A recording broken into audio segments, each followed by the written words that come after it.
Olá, que bom estarmos juntos mais uma vez. Espero que esteja tudo bem com você. Diversas comunidades tribais têm conhecimento da existência de seres não humanos há milhares de anos e mantiveram registros de seus encontros e rituais por meio da tradição oral e das artes. A Terra, afinal, não é só um planeta regido por deuses e pela natureza, onde o homem moderno tenta sobreviver com seus aparatos tecnológicos.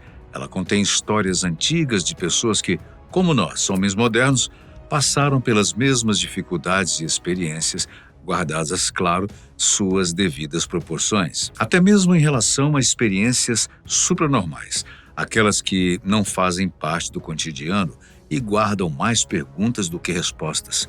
Pode-se dizer que os povos da antiguidade já possuíam um certo conhecimento, como é o caso de algumas tribos africanas cujos rituais ainda são dedicados a visitantes de outro planeta ou dimensão. Que tribos são essas? E que tipo de deuses alienígenas eles adoram? Vamos contextualizar isso e entender melhor. Influenciadas pela identidade étnica e localização geográfica, as religiões africanas antigas eram diversas e pluralistas, isso é, não se baseavam em apenas um único Deus. Alguns compartilhavam o conceito de um Deus criador que fez o mundo e então se retirou, deixando intermediários entre os humanos e os reinos sagrados. Seriam tais intermediários aqueles representados pelas várias pinturas gravadas em rochas em algumas regiões da África? Mas antes de chegarmos a uma região chamada Tassili Níger, no deserto do Saara, eu preciso contar para você como é que alguns pesquisadores chegaram à conclusão que determinadas culturas africanas antigas vinculavam seus rituais religiosos a seres não humanos, ou, em outras palavras, alienígenas. E o que veremos é, no mínimo, surpreendente, para não dizer assustador. Ainda no século XV, no ano 1482, o navegador português Diogo Cão foi enviado a uma missão na África a fim de procurar mão de obra forte e livre de custos para a monarquia portuguesa. Naquela época, o comércio de escravos gerava uma boa renda para quem os possuía, e para os europeus não havia homens melhores do que os africanos para isso. Eram altos, fortes e, na visão dos escravagistas, por isso não se cansavam facilmente, nem adoeciam e nem sentiam dores por qualquer coisa.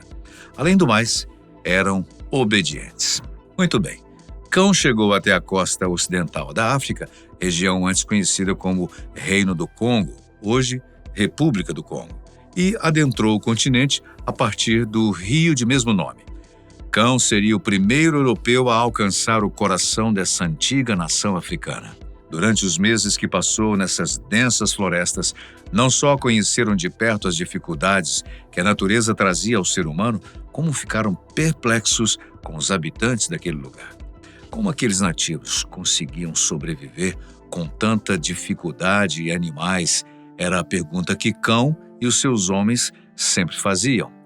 Cão encontrou uma sociedade vibrante, dentro de sua simplicidade, um tanto complexa e profundamente enraizada em suas tradições espirituais e culturais. O explorador também vislumbrou um dos principais pilares da cultura daquelas tribos, que era a sua religião, o Vodun, ou o Voodoo. Trata-se de uma religião de múltiplas faces, que possui uma história rica e raízes culturais profundas, com origem nas tradições espirituais da África Ocidental.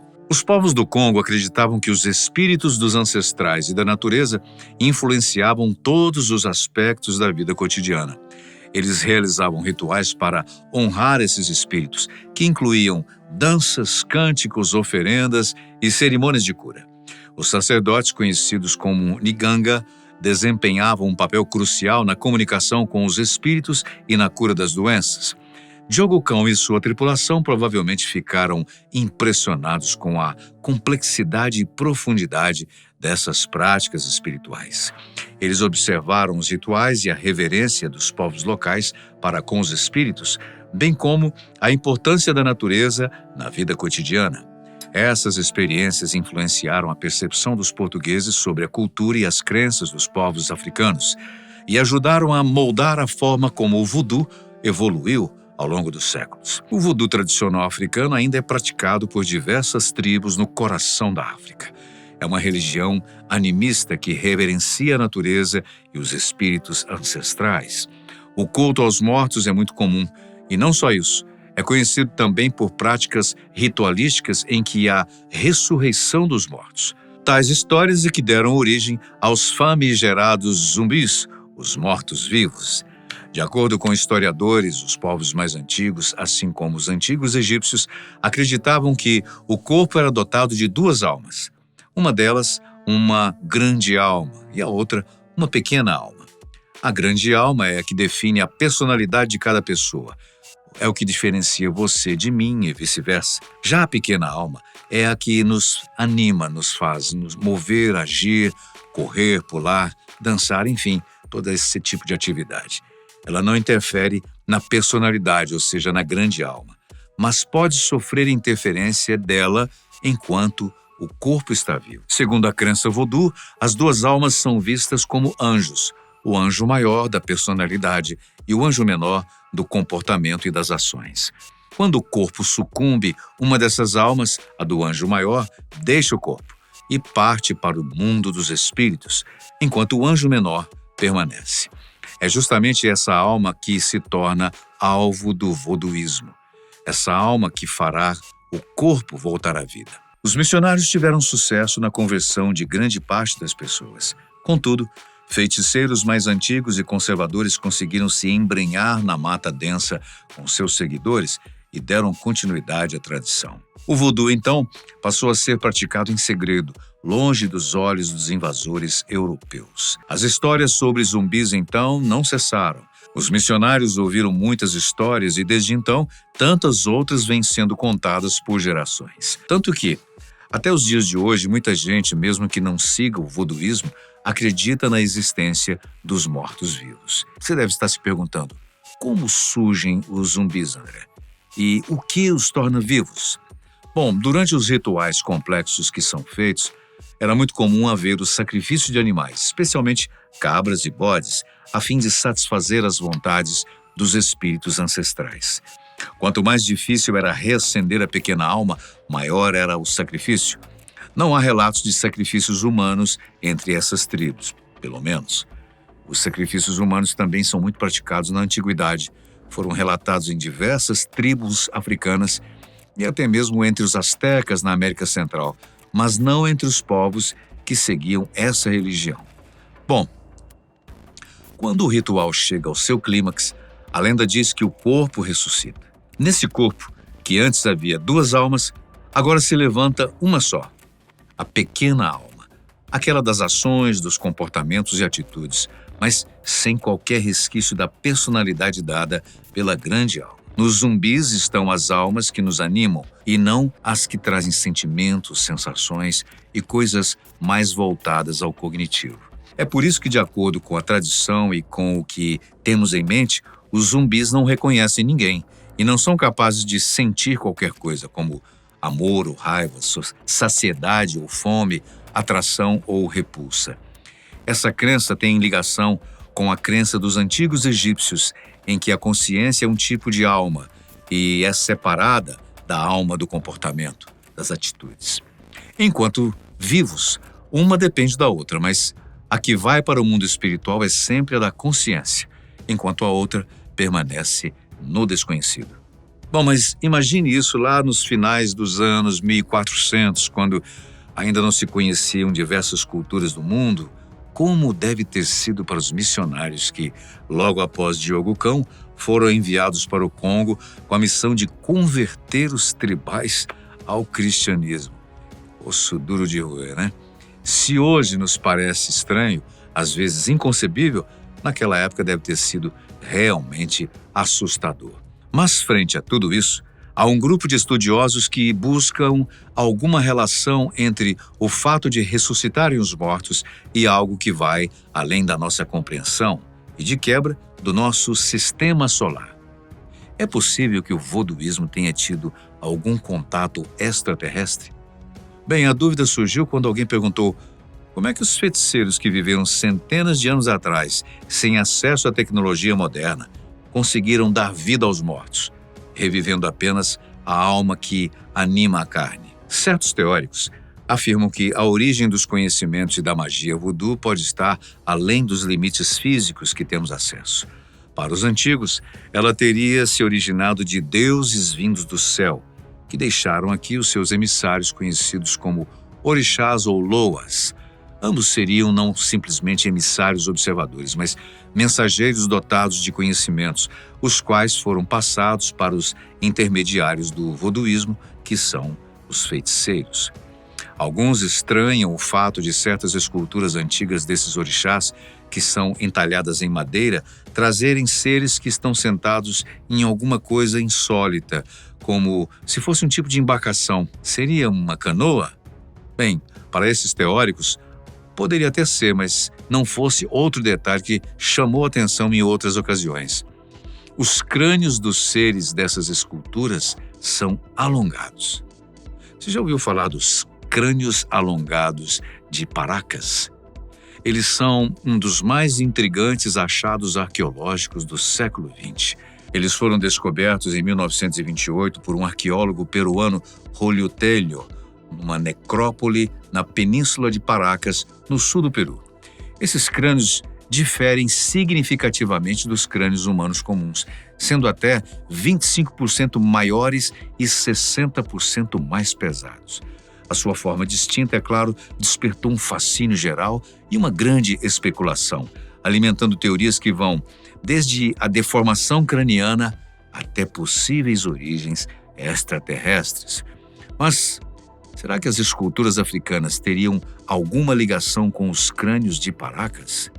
E mais ainda, vamos pensar, é possível que ambos tenham realmente alguma conexão alienígena? Bem, a teoria mais polêmica sugere que os crânios pertençam a seres extraterrestres ou híbridos, humanos extraterrestres. Essa ideia é amplamente explorada por defensores do fenômeno UFO e da história alternativa.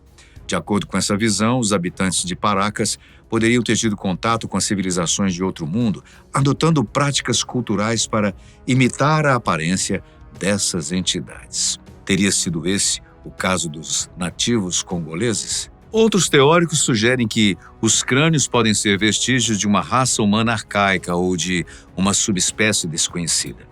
Essa hipótese é sustentada por relatos de povos antigos sobre gigantes ou seres de aparência diferente que viveram em tempos remotos. Outra coisa que os teóricos da vida extraterrestre questionam é: será que as deidades ancestrais africanas eram, na verdade, extraterrestres que não apenas ensinaram aos nativos os segredos da alma, como também mostraram a eles como manipulá-la e trazer os mortos de volta à vida? E tudo isso teria realmente a ver com as histórias que ouvimos sobre zumbis? Durma-se com um barulho desse, né? De acordo com outra parte de estudiosos, as esculturas entalhadas que frequentemente capturavam formas humanas estilizadas, muitas vezes exagerando características como cabeças alongadas ou traços sobrenaturais, eram usados em rituais para canalizar energias espirituais, para invocar ancestrais ou estabelecer comunicação com forças além do mundo físico. Há um paralelo simbólico entre os crânios alongados de Paracas e essas práticas. Em ambos os casos, há uma busca por transcender os limites humanos, seja por meio de práticas culturais ou pela criação de objetos de poder. As esculturas em madeira, muitas vezes intrincadas, podem ser vistas como reflexos do desejo humano de entender o sobrenatural, tal como crânios alongados de Paracas incitam questionamentos sobre a nossa própria história. Mas não só os nativos congoleses podem ter tido contato com outras civilizações mais avançadas e diferentes da nossa. A África, que engloba o já enigmático Egito, é repleta de histórias fantásticas e, tanto na visão científica quanto na religiosa, é o continente que deu origem ao homem. E um dos lugares em que se acredita estarem escondidas muitas das respostas às quais procuramos é certamente o deserto do Saara. O Saara é realmente um lugar fascinante, tanto em sua composição como em sua amplitude e histórias que guarda ao longo dos séculos. É um lugar onde a vida tem chances mínimas frente à sua antagonista. E por isso mesmo impressiona por guardar tantos segredos sobre as origens da humanidade. Um desses segredos, ou melhor, um enorme conjunto de itens desses segredos, foi descoberto numa região chamada Tassili Níger, que desde 1982 tornou-se Patrimônio Mundial da Unesco e em 86 foi declarado uma reserva da biosfera e um parque nacional. Localizado num vasto planalto do sudeste da Argélia, na fronteira com Líbia, Níger e Mali, ele cobre uma área de aproximadamente 80 mil quilômetros e contém uma das importantes coleções de arte rupestre pré-histórica do mundo. Várias das pinturas rupestres, ou seja, de cavernas, encontradas em Tassili Níger, fascinam por diversos motivos, mas dois deles têm chamado a atenção dos cientistas. Um é o local. Como é que civilizações antigas podem ter sobrevivido num deserto tão árido e desprovido de água em praticamente 99% do tempo? Já pensou nisso? E segundo, são os próprios desenhos feitos nas rochas que mostram uma terra repleta de vida exuberante. Como assim? Para alguns estudiosos, isso beira a bizarrice, uma vez que retratam um Saara com antílopes, girafas e outros animais de grande porte, além dos menores. As gravuras retratam também um cotidiano vibrante, com pessoas em diversas situações, como durante a caça, reuniões da tribo ou até mesmo momentos íntimos foram retratados. Esse tipo de petroglifo, ou seja, desenho feito em rochas, é bastante comum em vários sítios arqueológicos espalhados pelo planeta. Mas há algo que chamou a atenção bastante dos cientistas desde a sua descoberta nos anos 1930. Seres humanoides que parecem usar roupas especiais e também capacetes. Alguns aparentam ter até mesmo viseiras. Os trajes são típicos de viajantes do espaço, conforme se observa nos desenhos. Como isso é possível, gente? Como explicar que há 11 mil anos atrás, um povo tribal desenhava seres vestidos como os nossos astronautas de hoje? Pensa aí. Para os teóricos da vida extraterrestre, não há outra explicação, a não ser que seres de um lugar ou de um tempo desconhecido tenha visitado o passado.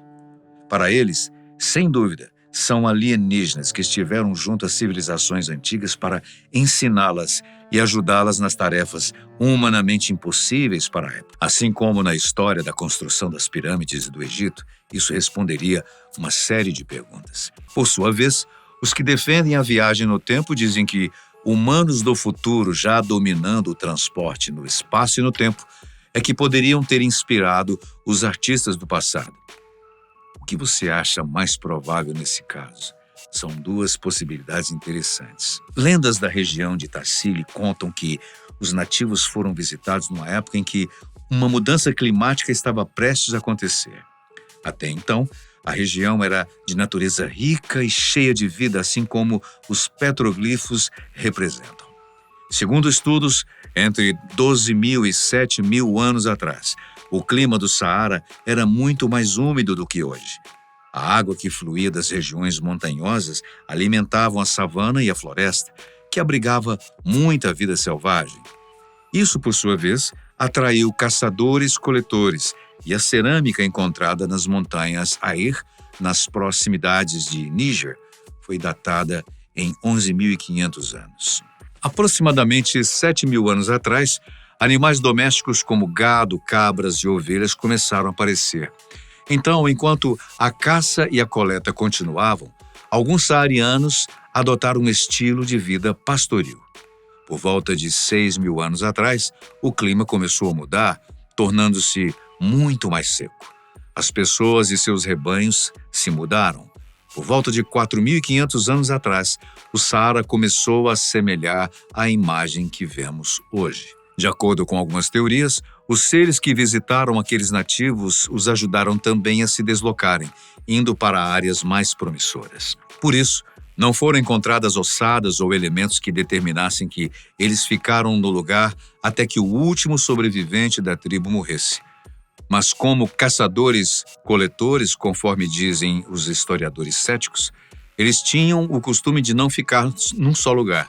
Eram nômades e, por isso, quando determinada região já não oferecia o sustento, tinham que procurar outro lugar. Tudo bem, isso explica muita coisa, mas vamos pensar aqui. E as figuras dos supostos astronautas? O que eles representariam para esses céticos? Algo trivial ou aleatório? Algum resultado de um sonho de alguém da tribo? Bom, não há ainda como afirmar nada disso, e por isso mesmo cai no âmbito do enigma, do mistério.